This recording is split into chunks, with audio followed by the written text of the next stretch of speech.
ఆంధ్రప్రదేశ్ ప్రభుత్వం మీద ప్రస్తుతం తీవ్ర వ్యతిరేకత, అసంతృప్తి జనంలో కనిపిస్తూ ఉంది. ఆ విషయం పాలకులకు కూడా తెలుస్తూ ఉంది. ఇందులో ప్రధాన కారణం ఎన్నికలకు ముందు వీళ్ళు చెప్పిన మాటలకు, ఇప్పుడు అవలంబిస్తున్న విధానాలకు, మాటలకు చేతలకు సంబంధం లేకుండా పాలన చేస్తూ ఉండడం.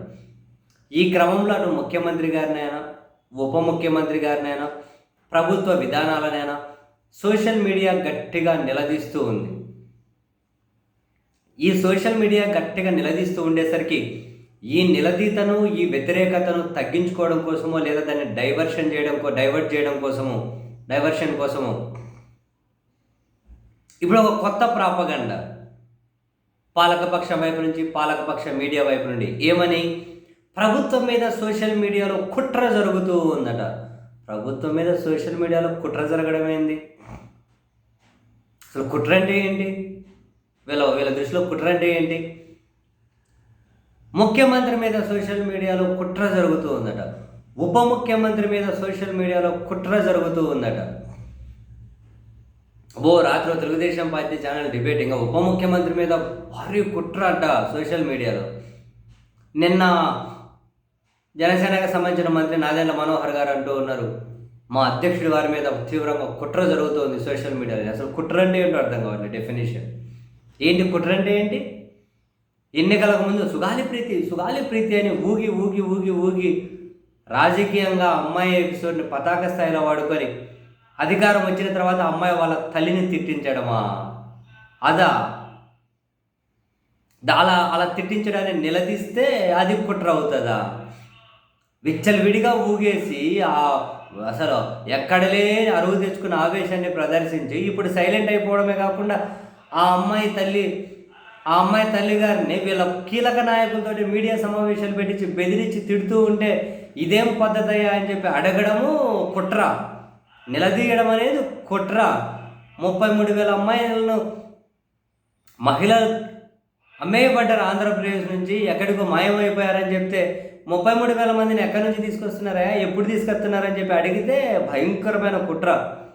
ఆడవాళ్ళ జోలికి వచ్చారు అంటే ఒక్కొక్కటి చమడాలు ఉలిసేస్తాం, మీ సంగతి తెలుస్తాం, శాంతి భద్రతను నేను కాపాడతా అని చెప్పి మాటలు చెప్పావు కదా. ఏందయ్యా, మహిళల మీద, చిన్నపిల్లల మీద దారుణాలు జరుగుతూ ఉంటే నోరు కూడా తెరవవే అని అడిగితే అది కుట్ర సోషల్ మీడియాలో.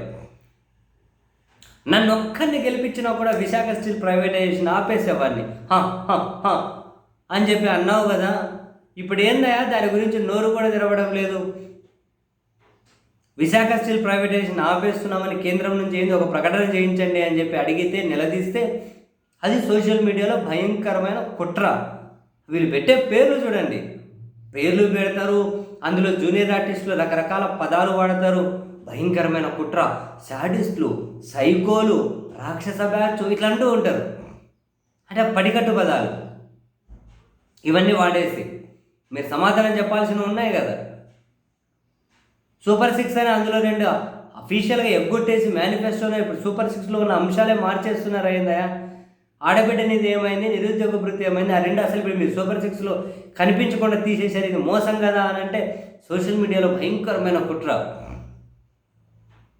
మెడికల్ కాలేజీలు కట్టేసి అడ్మిషన్లు కూడా స్టార్ట్ అయిపోయినాయి కదా. ఒకటే కట్టారు ఏంది, జగన్ పీరియడ్లో ఒకటే కట్టారంటారేంటి? ఇంత మోసం ఎందుకు చేస్తారు జనాలను అంటే సోషల్ మీడియాలో భయంకరమైన కుట్ర.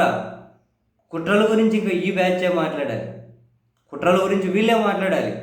నోరు తెరిస్తే అబద్ధాలు, నోరు తెరిస్తే మోసాలు, గాలి ఎటు దోలితే అటు తిరిగే మనుషులు. ఒక్క నిర్ణయం మీద కమిట్మెంట్ లేదు, దేని మీద కూడా చిత్తశుద్ధి లేదు, మాటలకు చేతలకు సంబంధం ఉండదు. వీళ్ళు ఇంకా కుట్రల గురించి ఏమంటే అధికారం ఉంది కదా చేతిలో, అధికారం ఉంది, పనికి మాలిన పత్రికలు, టీవీ ఛానళ్ళు ఉన్నాయి కదా, నగా పైసకు పనికిరావు సమాజానికి అవి. ఇటువంటి వాళ్ళు ఉన్నారు కదా, అందుకని చెప్పి ఇంకా భయంకరమైన కుట్రలు అయిపోతాయి. ఏదైనా ప్రచారం చేయొచ్చు కదా అని, ఏదైనా కనుక పతాక స్థాయి వరకు వెళ్ళకూడదు. ఎవరైనా ఏదైనా కూడా ఇంత శృతి మించి that is not at all fair కదా. సమాధానం చెప్పాలి, ప్రజాస్వామ్యంలోనే కదా ఉన్నారు. సమాధానం చెప్పకుండా ఎదురుదాడులు చేయడం, సరే రాజకీయంగా ఎదురుదాడిగానే ఓకేనేమో, ప్రతి దగ్గర డైవర్షనే, ప్రతి దగ్గర కూడా మోసం చేద్దాం, ప్రతి దగ్గర కూడా వ్యవస్థలను ఉపయోగిద్దాం, ప్రయోగిద్దాం, ఎదుటి వాళ్ళను ఎట్లా బుద్ధి పెడితే అట్లా అనేద్దాం. ఇదేం విధానం అండి బాబు?